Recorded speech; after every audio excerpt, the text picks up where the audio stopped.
feeling stuck, like you're spinning your wheels but going nowhere. Here's a 1-minute mindset reset that might just help.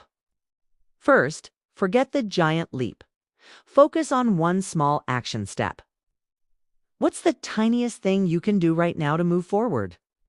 It could be as simple as sending one email or organizing your desk. The size of the step doesn't matter. The movement does. Next, celebrate that tiny win.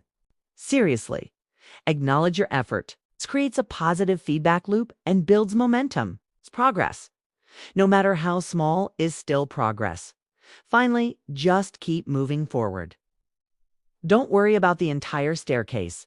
Just focus on the next step. One foot in front of the other.